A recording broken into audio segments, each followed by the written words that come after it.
Hoje, meus amigos de copo e de crise existencial, vamos servir uma dose ibérica de filosofia com gelo e indignação.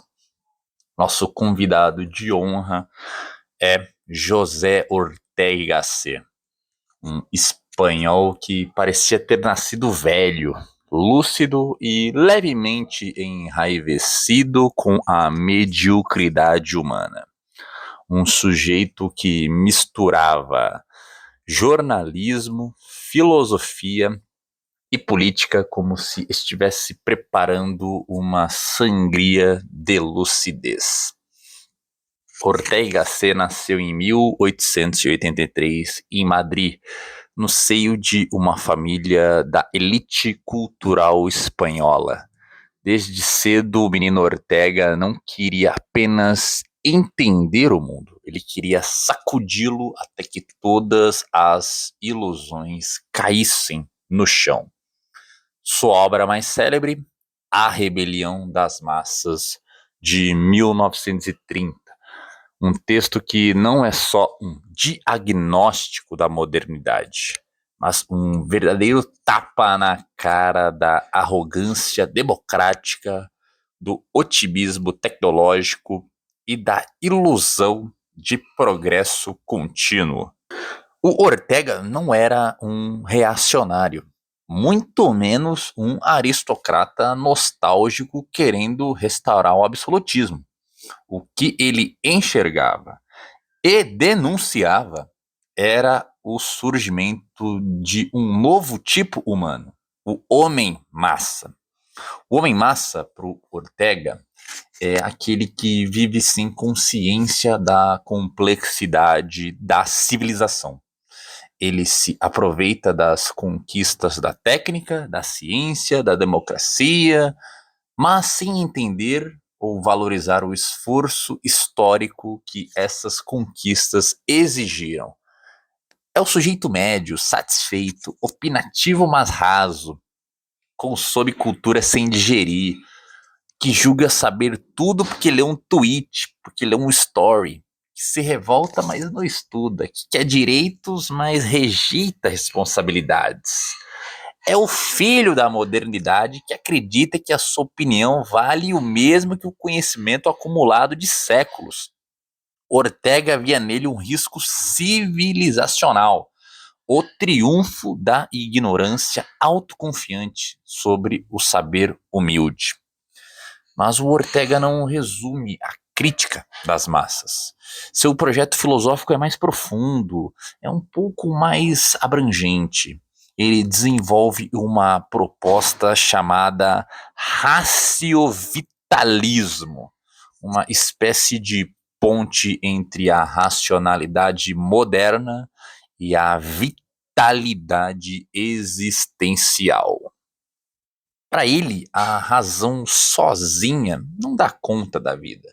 A filosofia cartesiana, os sistemas de ideias fechados, a obsessão pela lógica pura, tudo isso ignora o fato fundamental que vivemos antes de pensar. A vida é o dado primário. Pensar é algo que fazemos dentro da vida e não acima ou além dela, né? Então, essa construção matemática de tudo organizadinho, pro Ortega, cara, isso aí não funciona tão bem. Sua máxima mais famosa e que merece ser tatuado na alma é: eu sou eu e minha circunstância.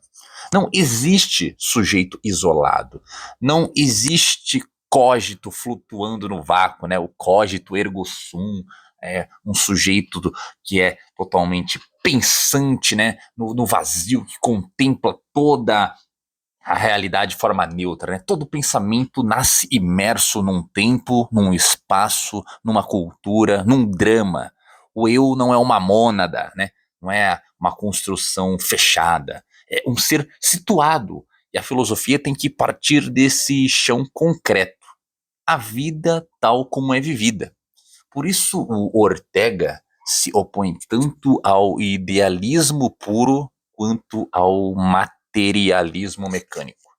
Ele quer uma filosofia que pense a vida como drama, como projeto, como tarefa. A existência é o problema a ser resolvido, não dado a ser aceito. E isso tem implicações políticas.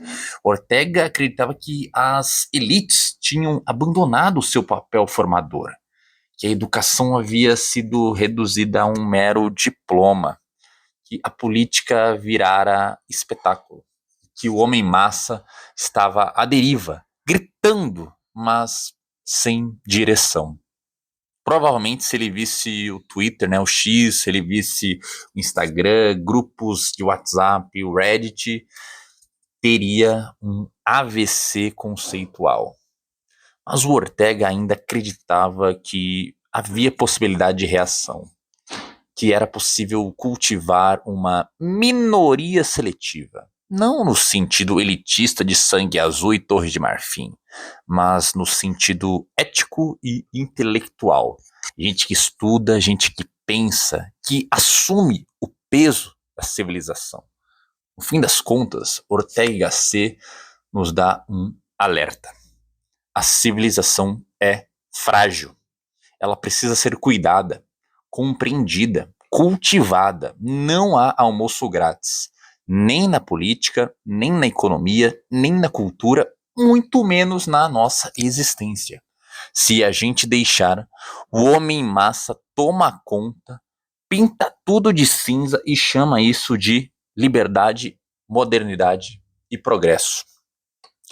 Esse foi mais um episódio do Filosofia de Boteco, onde até espanhol vira referência existencial entre um trago e outro de crítica cultural. Se você curtiu, comente, compartilhe, siga nas redes e mande para aquele amigo seu que acha que opinião é o mesmo que argumento. E lembre-se, você é você. E a merda da sua circunstância, mas também pode ser melhor que ela, se você quiser. Até a próxima rodada. Salud!